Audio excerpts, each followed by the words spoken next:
Sebuah kisah mahakarya terbaik dari S.H. Mintarja yang sangat populer di masanya, berlatar belakang kerajaan Singasari.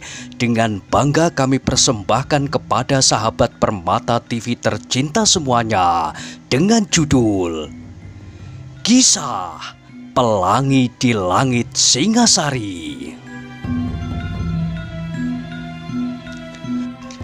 Pada kesempatan yang sangat baik ini, kita masuk pada episode yang ke-105. Selamat menikmati.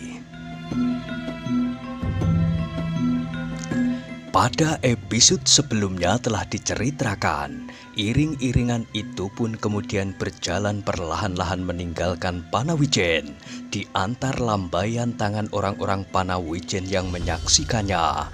Tetapi ketika iring-iringan itu telah sampai di Bulak yang kering, maka tanpa mereka sadari, beberapa pasang mata yang tajam, setajam mata burung hantu mengawasi dengan penuh dendam dan benci. Tetapi orang-orang yang sambil bersembunyi-sembunyi mengintai iring-iringan itu tidak dapat berada di tempat yang terlampau dekat, sehingga mereka tidak dapat melihat dengan jelas siapa-siapa saja yang berada di dalam iring-iringan itu. Mereka itu adalah Empu Sodo dan kedua muridnya yang terdekat, Kuda Sempana yang pernah menjadi seorang hamba istana, dan orang yang menamakan dirinya Mbau Rekso Kalielo yang menurut pengakuannya adalah seorang pedagang keliling. Kita tidak dapat mengulangi kesalahan kita, gumam Empu Sodo. Kedua muridnya mengangguk-anggukkan kepalanya. Panji yang kurus itu pasti masih selalu mengawasi mereka, sambungnya. Kembali kedua muridnya menganggukkan kepalanya. Kini untuk sejenak mereka berdiam diri. Mereka mencoba untuk mengenal orang-orang di dalam iring-iringan itu. Tetapi jarak mereka terlampau jauh. Karena itu maka mereka tidak melihat bahwa Mahesa Agni berada di dalam barisan itu. Guru, berkata Kuda Sempana kemudian, apakah guru benar-benar ingin berhubungan dengan Paman Kebu Sindet dan Paman Wong Sarimpat? Empu Sodo tidak segera menjawab. Sebenarnya ia sendiri sampai saat ini masih diliputi oleh keraguan-raguan. Ia tahu benar bahwa Kebu Sindet dan Wong Sarimpat adalah orang-orang yang tidak mengenal tata tertib pergaulan. Mereka ingin berbuat apa saja yang dikehendakinya, sehingga mereka sampai saat ini menjadi orang-orang yang sama sekali tidak disukai, baik oleh rakyat Tumapel maupun oleh pimpinan pemerintahan. Bagaimana guru? Desak Kuda Sempana. Empu Sodo masih memandangi iring-iringan yang meninggalkan debu yang putih mengepul ke udara. Kuda Sempana, terdengar suara Empu Sodo tiba-tiba menjadi berat. Apakah kau masih inginkan gadis itu? Pertanyaan itu benar-benar menggetarkan dada Kuda Sempana. Terasa nada pertanyaan gurunya seolah-olah tidak lagi mengandung gairah perjuangan. Bahkan seolah-olah nada pertanyaan itu melemahkan semangatnya. Karena itu, maka Kuda Sempana ingin menunjukkan bahwa tekad di dalam dadanya telah bulat. Katanya, tentu guru, kalau aku tidak berhasil, maka sudah aku katakan bahwa aku akan menghancurkannya. Semua orang yang menghalang-halangi kehendakku ini akan aku anggap telah berbuat salah dan harus dihancur lumatkan. Empu Sodo menarik nafas dalam-dalam, kemudian desahnya. Kau terlalu berkeras hati. Bukankah kau telah melihat bahwa di sekitar Kendedes berdiri para prajurit pengawal istana? Apakah guru dapat digetarkan hanya oleh Witantra? Tak ada orang yang dapat menggetarkan hatiku, Kuda Sempana, sahut gurunya. Tetapi marilah kita perhitungkan kekuatan yang ada. Witantra tidak berdiri sendiri. Bukankah kau telah mengenal gurunya, Panji Bojong Santi? Sedang Mahesa Agni pun kini mendapat kawan baru yang katanya adalah pamannya, Empu Gandring, tukang keris itu. Karena itu guru dapat berhubungan dengan Wong Sarimpat dan Kebu Sindet, sahut Kuda Sempana pula. Gurunya kembali terdiam. Ia melihat kekerasan hati muridnya, tetapi sebagai seorang yang telah berumur lanjut, maka hatinya jauh lebih mengendap dari Kuda Sempana, sehingga Empu Soto itu mampu melihat kemungkinan-kemungkinan yang dihadapinya. Katanya, "Kuda Sempana, pekerjaan ini terlampau berat." "Guru, aku tidak akan menyentuh apa saja yang dimiliki oleh Ken Dedes, perhiasan, pakaian dan kekayaannya. Aku hanya memerlukan orangnya." Orang yang menamakan dirinya Mbau Rekso Kali Elo itu menelan ludahnya. Kekayaan itu pasti berlimpah-limpah, tetapi di dalam dirinya tersembunyi pula pengertian bahwa merebut Ken Dedes akan sama sulitnya dengan merebut tahta Aku Tunggul Ametung. Karena itu, maka ia sama sekali tidak mengemukakan lagi pendapatnya. "Kuda Sempana," berkata Empu Soto, "kau tahu bahwa merebut Ken Dedes kini tidak semudah pada saat ia masih berada di Panawijen. Ia kini berada dalam istana yang mempunyai prajurit yang tidak saja cukup banyak, dan mereka adalah prajurit-prajurit yang tangguh." Kuda Sempana telah mengenal pula keadaan istana Tumapel dengan baik. Ia tahu benar bahwa ia tidak akan mendapat kemungkinan untuk merebut Ken Dedes dalam keadaannya kini. Karena itu, maka sekali lagi ia berkata, "Guru, sekali lagi aku ingin bertanya, bagaimana dengan Paman Kebu Sindet dan Wong Sarimpat? Kau belum mengenal mereka sebaik aku mengenal Kuda Sempana. Mereka adalah orang-orang yang dapat disebut orang-orang liar, orang-orang yang berada di luar lingkungan masyarakat yang beradab. Mereka adalah orang-orang buruan." Empu Soto terkejut ketika ia mendengar jawaban Kuda Sempana yang tidak disangka-sangkanya. "Kita pun orang-orang buruan, Guru." "Heh? Kita sudah mulai, apalagi aku. Guru pun telah melakukan perlawanan atas Witantra yang membawa kekuasaan Tunggul Ametung di hutan di dekat Padang Karautan." Wajah Empu Soto menjadi berkerut-kerut. Kata-kata Kuda Sempana itu benar. Ia telah terdorong pula ke dalam suatu keadaan yang sulit. Apabila Witantra nanti sampai di Tumapel dan Aku mendengar laporannya tentang dirinya, maka Empu Soto dan murid-muridnya adalah orang-orang buruan seperti Kebu Sindet dan Wong Sarimpat. Sejenak Empu Soto berdiam diri, direnungkannya dirinya dan apa saja yang telah dilakukannya. Tetapi bagaimanapun juga ia masih melihat perbedaan yang tajam antara dirinya dan kedua orang-orang liar itu. Bahkan apabila ia dapat menarik dirinya kembali, ia masih belum terjerumus terlampau jauh. Tetapi muridnya yang bernama Kuda Sempana itu agaknya benar-benar telah berkeras hati. Ketika ia melihat gurunya ragu-ragu, maka katanya, "Guru, kita sudah terjun ke tengah-tengah sungai. Terus atau kembali, kita sudah terlanjur basah kuyup." Sekali lagi Empu Soto menarik nafas. Katanya masih dalam nada yang rendah, "Kuda Sempana, kau pernah menjadi seorang hamba Tunggul Ametung. Apa kau sangka kita meskipun bersama dengan Kebu Sindet dan Wong Sarimpat mampu mengalahkannya?" "Aku sama sekali tidak ingin merebut kedudukan Tunggul Ametung, Guru." "Menginginkan seorang permaisuri akan sama artinya dengan menginginkan kedudukannya." "Tidak, kalau aku sudah mendapatkan Ken Dedes, aku akan pergi jauh sekali keluar Tumapel, bahkan mungkin keluar Kediri." "Alangkah bodohnya kau," gurunya menggerutu. "Kau sendiri pernah menjadi pelayan dalam Kau sangka bahwa merebut Ken Dedes tidak berarti perang melawan Tunggul Ametung? Meskipun kau tidak menginginkan kedudukannya, tetapi perang itu sudah terjadi. Kuda Sempana terdiam.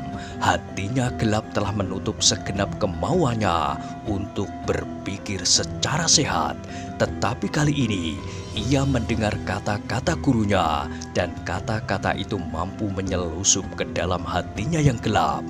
Tetapi meskipun demikian ia menjawab, "Guru, bukan maksudku untuk berbuat demikian. Bagaimana kalau gadis itu diculik? Pekerjaan itu pun bukan pekerjaan yang mudah, Kuda Sempana." Kembali Kuda Sempana terdiam, namun gejolak di dalam dadanya sama sekali tidak mereda.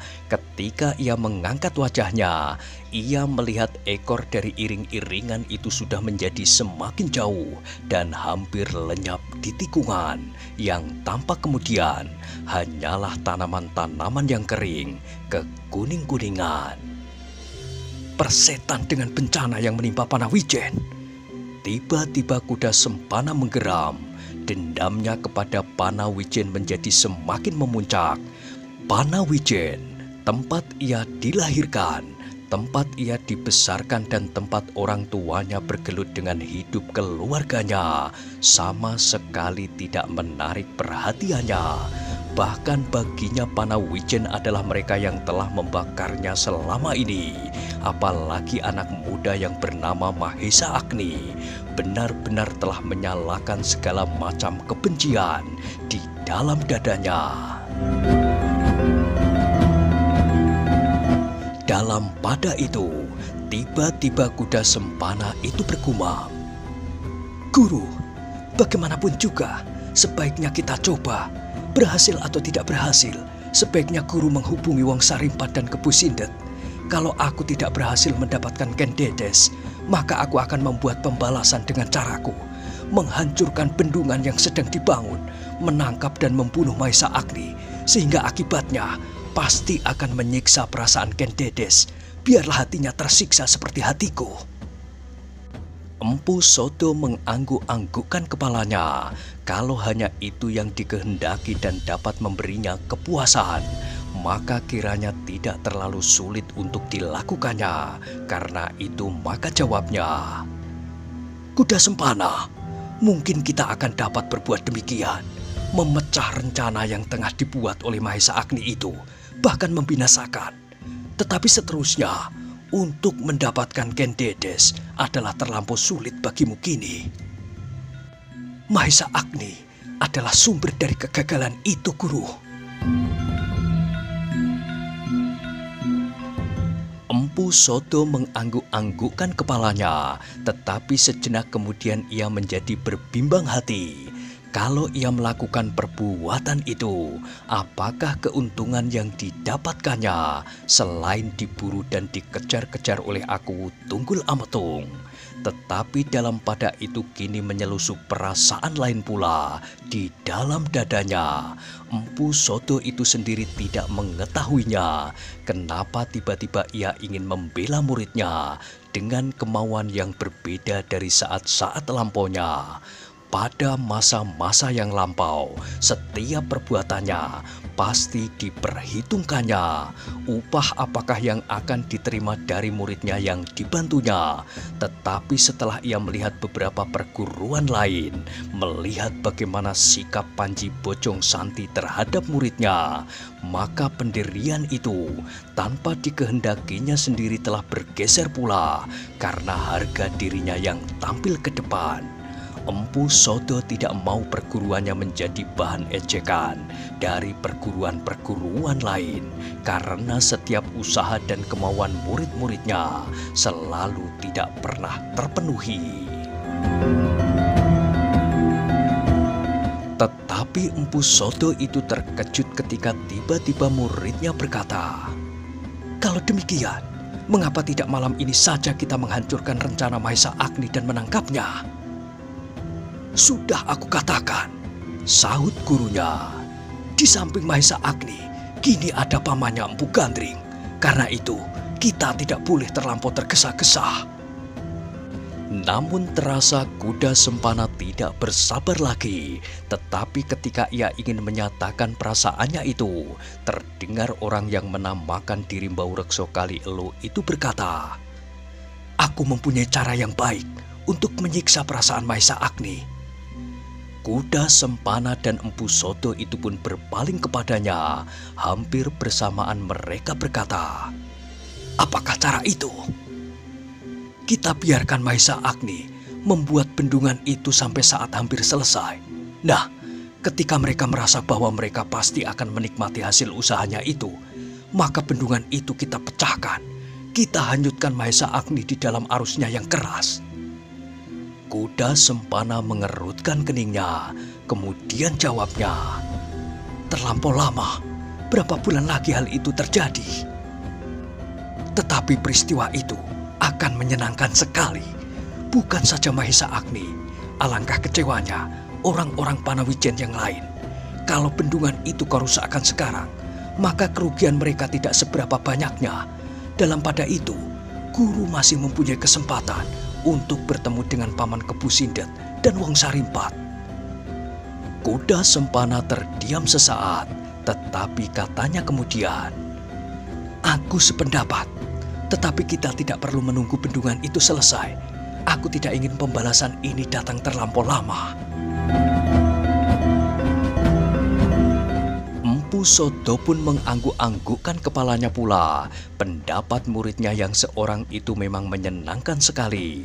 Sebagai suatu cara untuk melepaskan sakit hati, maka cara itu pasti akan mencapai maksudnya. Bahkan Empu Soto itu pun menyambung, "Pendapat itu baik sekali. Kalau Maesa Agni dapat ditangkap, maka jangan tergesa-gesa dimasukkan ke dalam arus air. Berilah kesempatan kepadanya melihat bendungan yang telah dikerjakannya itu pecah. Beri kesempatan ia menjadi kecewa, sangat kecewa. Biarlah ia melihat parit-parit yang sudah digalinya menjadi kering kembali. Dengan demikian, ia dapat membayangkan penduduk Panawijen segera akan ditimpa bencana. Bahkan seandainya Maesa Agni itu tidak dibunuh sekalipun, maka siksaan yang akan dialaminya akan jauh lebih sakit daripada sakit hatimu, Kuda Sempana." "Tidak, Guru," sahut Kuda Sempana tiba-tiba. "Tidak ada sakit hati yang melampaui sakit hatiku." Ya, jawab Empu Soto cepat-cepat. "Aku tahu maksudku. Pembalasan itu akan cukup memadai dengan perbuatannya." Kuda Sempana terdiam sejenak. Kini mereka sudah tidak melihat lagi iringan yang mengantarkan Ken Dedes kembali ke Tumapel. "Sekarang bagaimana?" bertanya orang yang menyebut dirinya Mbau Rekso Kali Elo. "Sudah tentu kita tidak akan dapat pulang ke rumah, ke padepokanku. Kalau sakit hati Witantra belum sembuh benar, ia pasti akan datang mencoba menangkapku," berkata Empu Soto. "Tetapi aku kira anak itu tidak akan membuat sesuatu kerusakan. Biar sajalah para cantrik menerima kedatangannya. Kini kita akan pergi ke Kemundungan, memberitahukan kepada setiap murid-murid yang ada, supaya mereka menghindari benturan-benturan dengan orang-orang Witantra. Lebih baik mereka menyingkir untuk sementara." Orang yang menyebut dirinya Mbau Rekso Kali Elo itu mengangguk-anggukkan kepalanya. Beberapa orang itu memang harus disingkirkan pula. Tetapi dengan demikian, mereka harus membuat tempat penampungan bagi mereka. Namun saudara-saudara seperguruan yang lain itu pasti akan bersedia membantu mereka. Setelah itu, berkata Empu Soto seterusnya, "Kita mencari Kebu Sindet dan Wong Sarimpat. Mungkin kita akan dapat menemuinya di sempadan. Setidak-tidaknya salah seorang dari mereka." "Apakah kita tidak melihat bendungan itu, Guru, supaya kita dapat menentukan kapan kita akan datang kembali?" bertanya Kuda Sempana. "Kau terlalu bernafsu, Kuda Sempana," sahut gurunya. "Kita harus berlomba dengan Witantra. Kita harus lebih dahulu sampai ke Kemundungan. Biarlah mereka yang membuat bendungan itu sekarang tidak terganggu, supaya mereka tidak menyiapkan dirinya menghadapi kehadiran kita kelak. Tidak sampai sebulan, kita akan kembali membawa orang-orang yang cukup banyak untuk menghancurkan bendungan. Dan apabila perlu serta mereka yang mengadakan perlawanan, adalah lebih baik kalau Empu Gandring sudah meninggalkan tempat itu dan Empu Purwa tidak lagi berkeliaran, apalagi Panji yang kurus itu.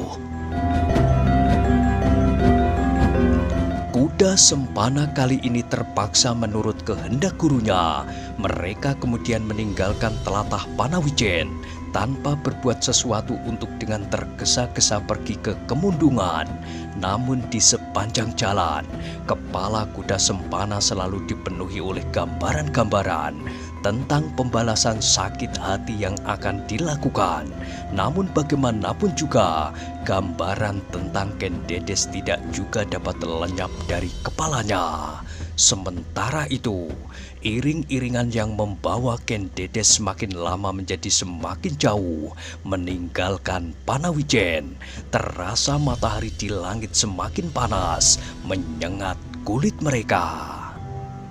Seperti pada saat mereka berangkat, maka mereka memilih jalan di sepanjang hutan daripada menyeberang padang rumput karautan untuk menghindari panas yang tak tertahankan di padang itu. Lebih-lebih bagi seorang gadis seperti Ken Dedes, apabila mereka berkuda cepat-cepat, maka masih juga terasa silirnya angin karena kecepatan perjalanannya.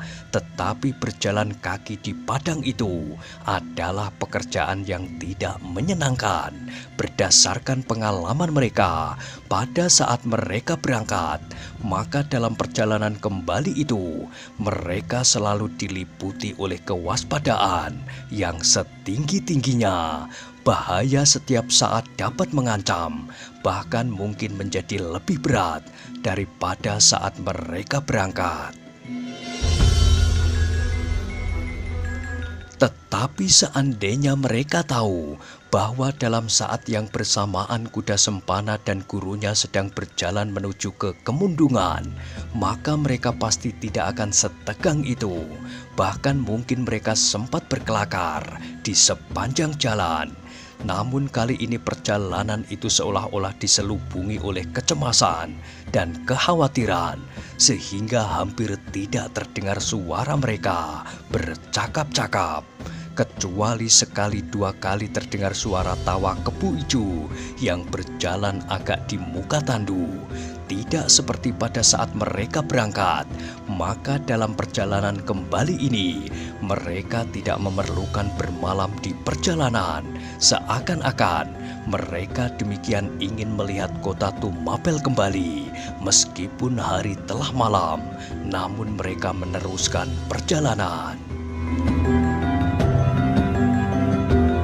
Mereka tidak takut kalau mereka akan jatuh terjerumus karena kaki-kaki mereka terantuk batang-batang yang roboh atau tersangkut sulur-sulur pepohonan.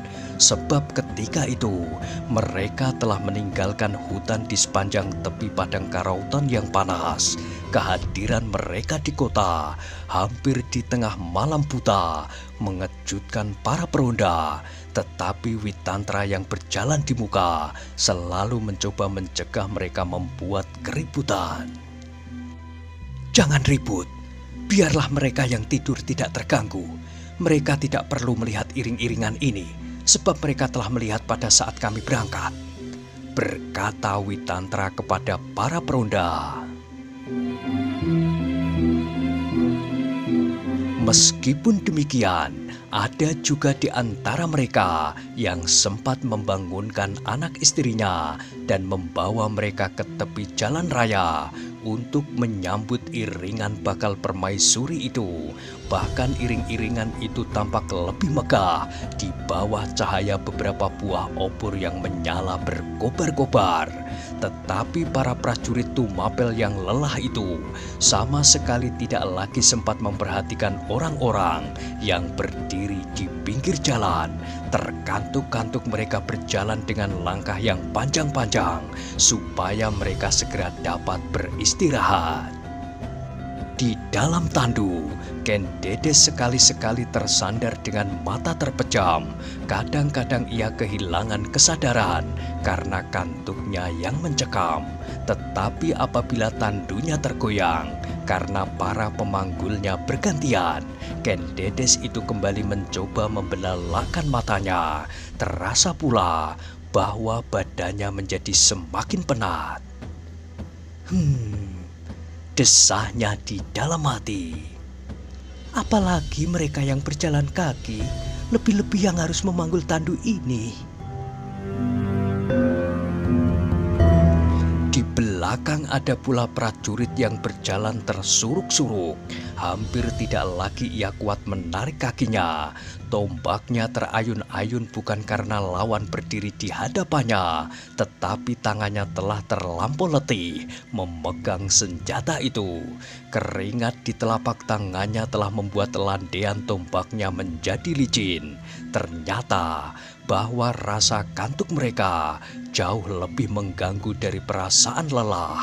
Meskipun keduanya saling mempengaruhi, mereka menjadi sangat ngantuk karena lelah.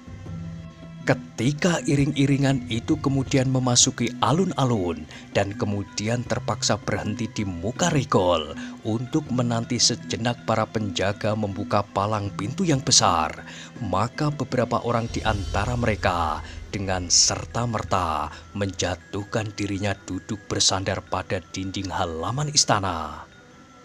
"Hei!" terdengar suara Kebu Ijo perlahan-lahan. "Apakah kalian tidak lagi mampu berdiri?" Seorang prajurit yang bertubuh tinggi, berdada bidang dan berkumis tebal itu menjawab, "Lebih baik aku pergi bertempur malam ini daripada disiksa oleh perasaan lelah dan ngantuk." Kebu Ijo tertawa, katanya, "Kalau kau bertempur saat ini, maka perutmu pasti akan segera berlubang karena kau tidak lagi dapat melihat ujung senjata lawanmu." Prajurit yang berkumis tebal itu tidak menjawab, bahkan dipejamkannya matanya sambil menguap. Katanya, alangkah segarnya duduk sambil terkantuk-kantuk di bawah pohon beringin setelah hampir sehari penuh berjalan menyusur daerah yang kering kerontang." "Apakah kau bermimpi?" bertanya Kebu Ijo. "Bukankah kita baru saja meninggalkan daerah yang hijau segar? Bukankah Panawijen daerah yang paling subur daripada daerah Tumapel?" Prajurit itu mencibirkan bibirnya, tetapi matanya masih terpejam. "Daerah itu adalah daerah mati. Aku heran, kenapa di daerah itu masih juga ada penghuninya?" Mahisa Agni yang mendengar percakapan itu mengerutkan keningnya. Ketika ia berpaling, dilihatnya Kebu Ijo memandanginya pula sambil tersenyum-senyum. Bahkan kemudian ia berkata kepada prajurit yang terkantuk-kantuk itu, "Kini baru dibuat sebuah bendungan untuk mengairi padukuhan itu supaya menjadi bertambah subur." "Alangkah bodohnya," sahut prajurit itu di antara sadar dan tidak sadar. "Lebih baik menjadi pekatik di kota daripada membuat bendungan." Terdengar Kebu Ijo tertawa terbahak-bahak sambil memandangi wajah Mahisa Agni yang berkerut-kerut, sehingga beberapa orang berpaling ke arahnya. Witantra yang berdiri di muka regol untuk menunggu para penjaga membuka palang pintu pun berpaling pula. Namun tiba-tiba suara tertawa Kebu Ijo terputus. Semula memang ada maksud Mahisa Agni untuk menjawab kata-kata itu, sebab ia merasa bahwa kelakar itu sengaja dilontarkan oleh Kebu Ijo untuk menyindirnya. Tetapi ia menjadi ragu-ragu. Karena itu maka Mahisa Agni itu pun menggigit bibirnya, seolah-olah ia ingin menahan agar mulutnya tidak melontarkan kata-kata. Tetapi yang terdengar kemudian adalah suara halus dari dalam tandu. "Kau benar, Kebu Ijo. Karena itu aku pun mengungsi ke kota." Bukan saja Kebo Ijo, bahkan prajurit yang terkantuk-kantuk itu pun tersentak seperti disengat lebah. Sejenak ia mencoba menyadari apa yang terjadi, tetapi ketika ia yakin bahwa kata-katanya telah terdorong terlampau jauh dan bahwa yang didengarnya adalah suara putri calon permaisuri itu, maka dengan serta-merta ia meloncat. Tandu itu memang tidak terlampau jauh daripadanya.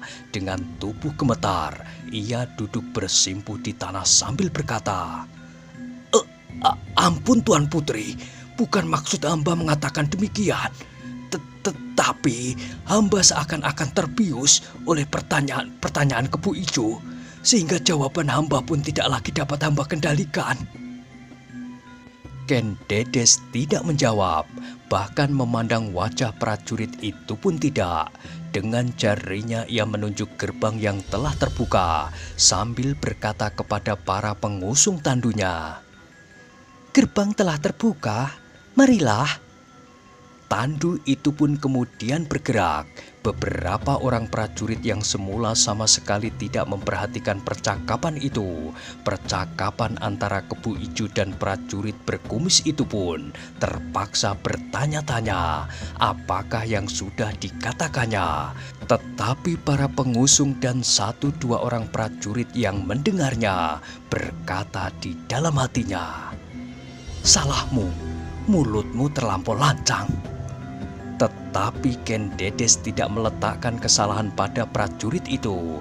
Prajurit itu hanya sekedar ingin melepaskan perasaannya yang diganggu oleh lelah dan ngantuk itu.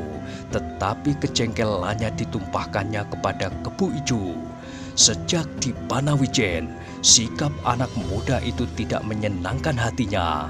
Tetapi ia tahu bahwa Kebo Ijo adalah orang terdekat dari Witantra, di samping Mahendra yang sampai saat ini tidak juga mau menjadi seorang prajurit. Ketika tandu itu kemudian berjalan, Witantra, Mahendra dan para perwira berdiri tegak di sisi pintu gerbang itu. Ketika tandu itu telah melampauinya, maka barulah mereka melangkah memasuki halaman. Namun sekali-sekali Witantra memalingkan wajahnya mencari Kebo Ijo. Ia ingin tahu apa saja yang dipercakapkannya dengan prajurit yang duduk bersimpuh di samping tandu Ken Dedes itu. Kesan Ken Dedes dan Mahesa Agni atas Kebo Ijo menjadi semakin kurang sedap. Anak itu benar-benar anak yang bengal dan bahkan kurang dapat mengendalikan dan mengetrapkan diri dalam suatu keadaan tertentu. Tunggul Ametung yang telah tidur nyenyak di dalam biliknya terkejut ketika ia mendengar suara ribut di luar. Ia mendengar beberapa orang berjalan hilir mudik. Ia mendengar langkah mendekati pintu biliknya, tetapi kemudian berhenti dan kembali langkah itu menjauh. "Bagaimana?" terdengar seseorang berbisik. "Aku kira aku tidak perlu dibangunkan," sahut yang lain. "Apa begitu?" berkata suara yang pertama. "Bukankah tidak ada soal yang perlu diselesaikan malam ini?" terdengar suara kedua. "Sebenarnya aku takut membangunkan aku." Suara-suara itu pun kemudian terdiam. Namun kedua orang itu seakan-akan terlonjak ketika tiba-tiba saja mereka melihat Aku Tunggul Ametung sudah berdiri di muka pintu biliknya. Nah, bagaimanakah kisah selanjutnya? Silahkan ikuti terus kisah Pelangi di Langit Singasari pada episode berikutnya. Sampai jumpa.